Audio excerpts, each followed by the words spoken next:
Today on VIP TV, arguably, well, not arguably, the biggest ticket seller in the country, Stoke-on-Trent's very own unbeaten middleweight, Nathan Heaney. Nathan, thanks for joining us on VIP TV today. Very good of you to afford us some time. Yeah, thank you very much for having me on, Steve. And it's a nice introduction there, a bit mad.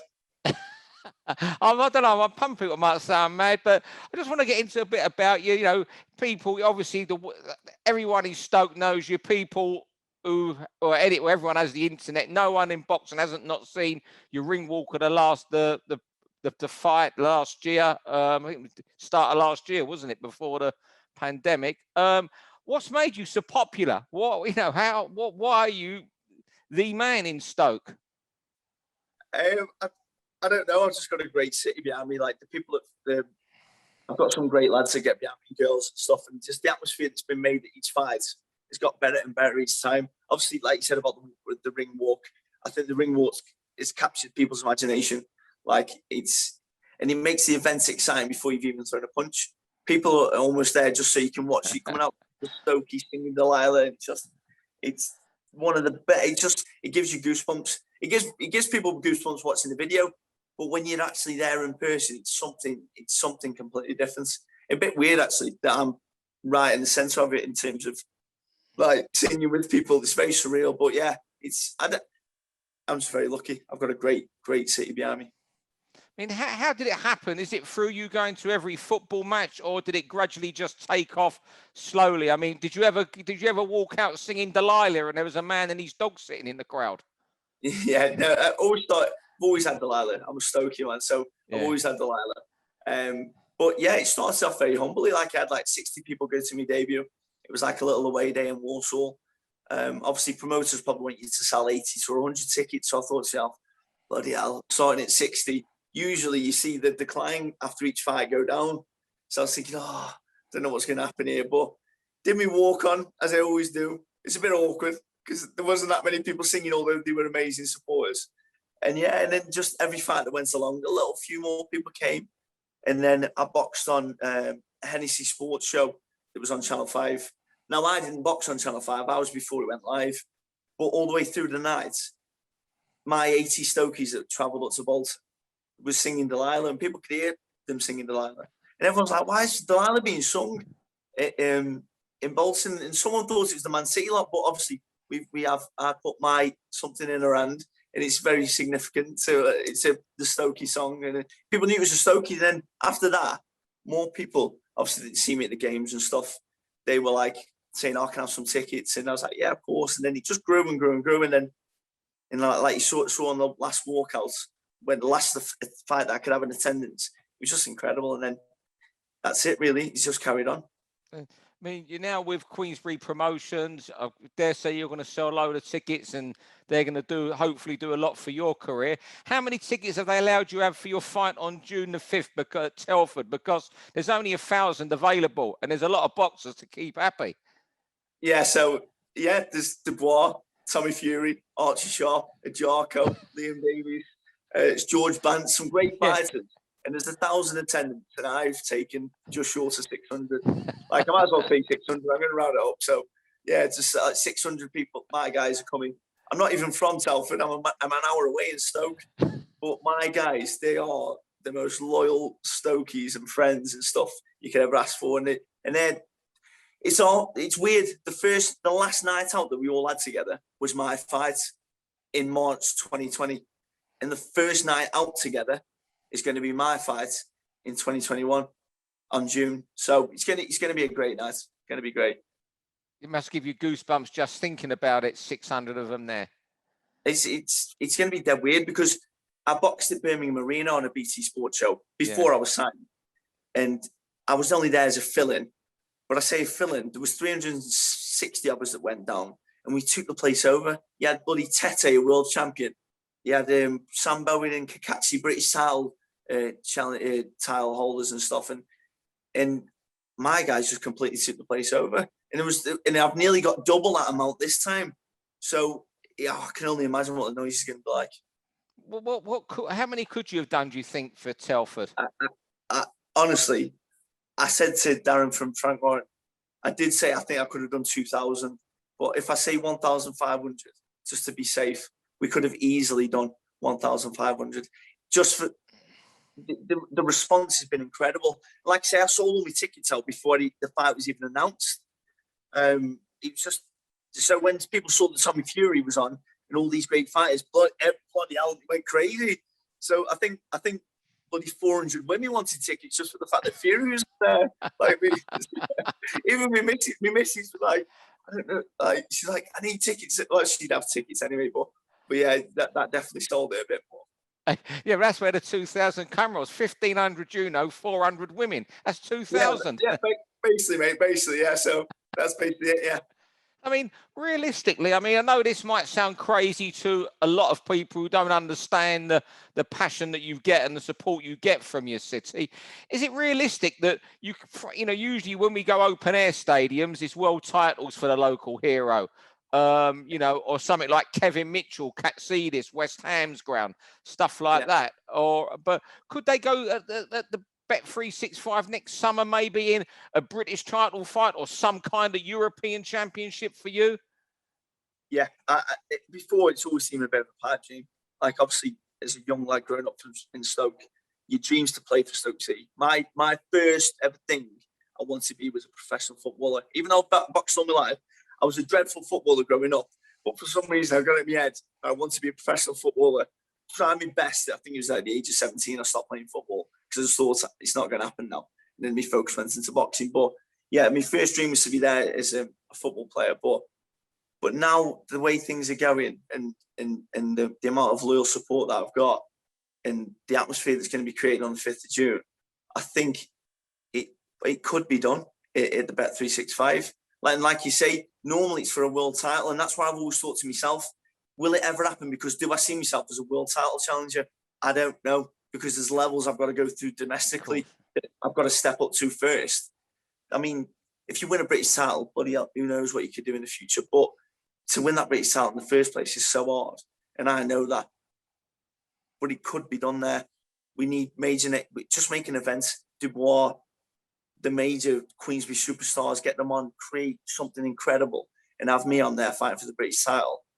And the place would, I genuinely believe, Stoke-on-Trent, it'd be something that's never been done before. And I think the buzz and the vibe, it really can be done. It'd be something that would be amazing. And the football club seems to get behind you, don't they?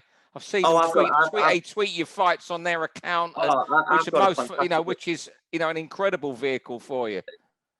Stoke City is a football club or an amazing club. I mean, they're a club of the people anyway, regardless of me. With the coach family stuff, they do amazing work in the community with charity stuff and all that. But I've got a fantastic relationship with them. I mean, even for this fight, I've potentially got 8 to 14 52-seater coaches leaving Stoke, and I needed a place for all these coaches to leave from. And so I just messaged Stoke and just said, listen, I've got this many coaches that need to be done, because it's half the capacity of the coaches because of COVID. So you basically have to double the coach load. And they just said, leave it with us. A day later, they phoned me, said, yeah, do you need parking? I said, potentially. They said, yeah, there you go. And that's made a logistic nightmare done like that. And it's just amazing. And I want to give a shout out to Paul's coaches as well, because I phoned them up and said, can you put coaches on for me? And also, can you take payments for me? Because for me to sort out 400 coach seats, as well as tickets for the fights, is a logistical nightmare that I wouldn't be able to do. But Steve at Paul's Coaches said, yeah, I'll do it for you, son. And I was like, thank you. And it's just made it very easy for my guys to get from Stoke to Telford. And Stoke City have made it easy so everyone can go from one place together and go. And it's going to be great. Yeah. You're a realistic person, just this from speaking to you. How far do you think you are off the British title? And I'm saying that because, I don't know, you'll give me your opinion. Someone like Felix Cash looked really special the other night. It's going to take a lot of beating, isn't he? He looked fantastic. Like I said to you before the phone call, like he's anyone that wants to jump in with Felix Cash after that last performance is either delusional or crazy. other than if you're Liam Williams, because he's a bloody animal himself, and I know he's cool. But Liam Williams is world level. Yeah. Yes, he lost to Andrade, but Andrade is a bloody nightmare himself, and massive, blah blah blah. But Liam Williams is world level, and based on that performance, Felix Castro is showing that he is that level above domestic. And so for me to go from where I am now to that domestic scene on that British title bill, I know I've got to have some good step ups from now between summer 2022, because as we're saying about Bet365, I'd want it to be done in the summer of 2022 to get me 3 good fights between now and then I think I'll be ready for it. Yeah.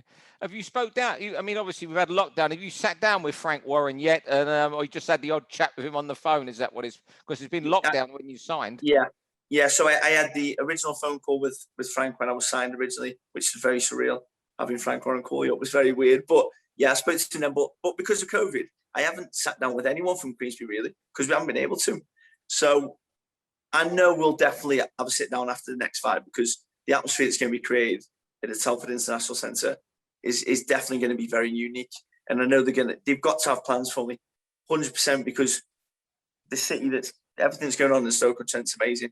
So we just got to see what they want, what their plans are. Yeah, I mean, I mentioned before we recorded this, when Ricky Hatton became popular, a lot of it was down to Man City were in what League Two is now, I think they were in. And of course, the club was struggling, whereas Stoke been a Premier League club quite a lot, and now mid-table Championship at the moment.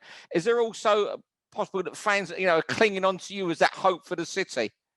No, just because I don't think so. Because the lads that supported me are the most loyal Stoke lads you will ever find anyway. Like literally, they home and away, they are going. Like I'm at all the home games, but the away games are very selective that I go to. But mate, they are die-hard loyal Stoke lads. So regardless of whether Stoke were doing good or not, they'd still be there for Stoke. I'm just very lucky that they support me as well. Yeah. And what about Port Vale fans? Have any of them come along? Yeah, they're welcome, are they? Yeah. Maybe by you, but I can't see too many Port Vale fans turning up at Telford if there's 600 Stokies who have been on the lager most of the day. You know what? You'd be very surprised, You'd be very surprised. I've got some very, very good friends. Like one of my dad's best friends, Mark Vickers. They're massive Port Vale fans. And they watch me every single time, and it must be horrible. It's just like them being bang in the centre of the booth and they just be like, oh, they just don't join in with it. They just don't join in with any of the songs, which is understandable. But they must hate it. But it just shows that they really like me, because you must really like someone if you're going to sit and all them Stokies. Mental. Oh, they must be pretty mental themselves, mate. I'll tell you that. Sitting in the middle of that lot, I'll tell you that. I've been to Stokes ground, mate, and it's noisy. Yeah, well, it was like, it's like anything. Obviously, from the Premier League, you see that the audience drop off in terms of like your more casual supporters. I'm guessing they sort of drop off, but the attendances haven't been too bad at the ground. And on occasional games, the atmosphere has been unreal. But it's just been very selective. Like I think when we had Leeds at home, Derby at home, those atmospheres were incredible. But we put a good shift in with the boys on them games. But other than that, it's not what it was. But if everything goes well, the ground should be back to what it was. We just need to get out of that bloody league. Hard one to get out of, mate. Hard one to get out of. Well, they all are, but that's the worst, I think. Yeah, it's rock hard. It's just so inconsistent, and there's a load of games, and I think with us, our season ended this season. We started off amazing, but Tyrese Campbell got injured, Nick Powell got injured. Some of the main players. I mean, Joe Allen got injured as well. So like it just really derailed us a little bit, and we've lost a lot of form. In fact, almost like relegation form towards the end of the season. But because we did so well at the start, we finished mid-table. Which mid-table, last Christmas, I thought we were going down. So I'll take that. But we just need to build on it next season. Just like you back to your boxing, how old were you when you started boxing? I was about 9 years old when I went to the gym. I mean, my dad was an amateur boxer himself. He had 50 contests for Queensberry Amateur Boxing Club. So from the moment I was born, my dad's always got me involved in it. But I went to the gym when I was 9 years old at Queensbury Amateur Boxing Club. And yeah, I had my first contest at 11 and then boxed every single year until I retired at the age of 26, I think, from amateur boxing. And then you went pro. How much do you love professional boxing? You know, you're a very enthusiastic person. Just talking to your ear, you're quite effervescent about it all. Yeah, I do apologise. I talk loads as well. No, yeah, you're brilliant. That's what I'm saying. You tell you're the two things I've got. You're excited about it all, and you're realistic as well. Yeah, what I love about professional boxing is it sounds a bit sad and pathetic saying this, but as an amateur boxer, I felt like I never fitted in. And that sounds ridiculous. But you go to the championships and you'd be walking in the same place. You go to Birmingham and you got the lads in their England vest. And you know, even if you're going to perform really, really well, you've got to bloody knock these kids out to beat them. But even if you're not but to knock them out at that level, at the high level amateur, it's very rare. Yeah. So it felt like my face never fitted. Even when I was beating the top kids, I was thinking, why am I not getting an England vest? Because that's all I wanted to do was represent my country. I just wanted my England vest, but I never got it. And then turning pro, it just, I don't know, I feel like I really belong as a professional and I love everything about it. And just, yeah, it's mint. I love it. Are you one of these boxers who never want it to end your professional career? It's again, when you say realistic, I know myself, it's very, very short. This is. Yeah. I know if I'm lucky, I've got 2 years. Like if everything goes well, let's say 2 years, because you never know what could happen. But no. maybe more. But I think to myself, realistically, I think over the next 2 years, it's between. I'm 32 now, but I'm still a young 32, and I've still got good performances in me. In fact, I'm the fittest I've ever been now. I know we all say that, but I genuinely am. But I'd say I've got 2 years before you think, right, because I'll have been boxing for 23 years. Yeah, okay, yeah. That's a long time to be fighting. Luckily, I won't punch drunk. And my face isn't too bad. Yeah, you look all right. Yeah, you look well. Yeah, you look. Yeah, I haven't got punched too much. So yeah, let's say 2 years of good performances left in me. Yeah, you know where did you get this realism from? Because you said there about Felix Cash. Yeah. You want to win a British title, and if it had to be him in 12, 14 months, it has to be. I know I can see what you're saying, but you're saying to me right now, no, not for me right now. 2 years could be it. I don't know. I think it's just the way I've been brought up by my family, like my mum and my dad. Like predominantly my dad in the later years and stuff. But my dad's always brought me up very realistic in terms of financially setting things aside, getting things in place first. Don't spend money on ridiculous things, and just get like in terms of my career. Like I'm a teacher. I work part time at Stafford College, NSCG, and I do that, and I can balance the two careers well because it takes a lot of pressure off you as well in the boxing scene. I mean, COVID, I boxed once in the last 12 months. If I didn't have a job alongside my boxing, I'd be really stressed. You'd probably take fights that you shouldn't be taking because you need money. Whereas I'm very, very fortunate. It's just, it's weird because I say I'm lucky, but maybe it's just opportunities and preparation and stuff would just all come together. And I suppose that's what luck is really, isn't it? So, yeah. What is it you teach at the uni? Sport. Yeah. Gotcha. I teach sports. We've been predominantly the BTEC courses. So like BTEC level 2 and 3. And I teach the sport science courses. And yeah, it's great. I love it. That must be quite good. So some of these kids on the BTEC courses, they'll be inspired by you because they're the kids who are just looking to get something, might have missed their A levels. There's someone who's got success from sport. There's a bit of inspiration there, maybe. Yeah, but I think it's weird because I don't think my students realise like the platform that we're on. Like they just see me as I'm just Naif, the teacher. They don't really. I don't think they realise like Queensbury and BT Sport and stuff.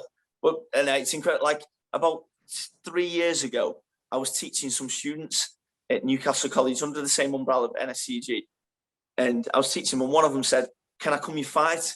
And I spoke to some staff. Said, "Are students allowed to buy tickets off me?" And they said, "Yeah." So 4 of my students I was teaching came. And they've never missed a fight ever since. They've gone to every single fight. And even, I'm going to shout them out, Liam Cope, Mace Gamble, Lewis Snape, who were the other boys, Tom Hughes. I'm shouting them out because I'd love that. And Liam Cope's even moved his holiday for this next fight. He found out fight, he's like, right, I haven't been on holiday for a year and a half, but I've moved the date now so I can come. Like, and he's just, yeah, it's great. It's great. They're good lads. What do they do in life now, out of interest? He's a glass blower. Oh, like, he blows glass to make like ball. Totally random, but it's top kid, top kid. Brilliant. That's brilliant. Well, I tell you what, it's been brilliant talking to you. It's been a bit of an interview of a different. This talking football, kids you teach, a boxer. You're really sensible about things in life. It's been fantastic, and delighted to have spoken to you today, Nathan. Yeah, great interview, Steve. I really appreciate the time, mate. For all boxing info, news, and latest interviews, amateur and pro across the north, click and subscribe.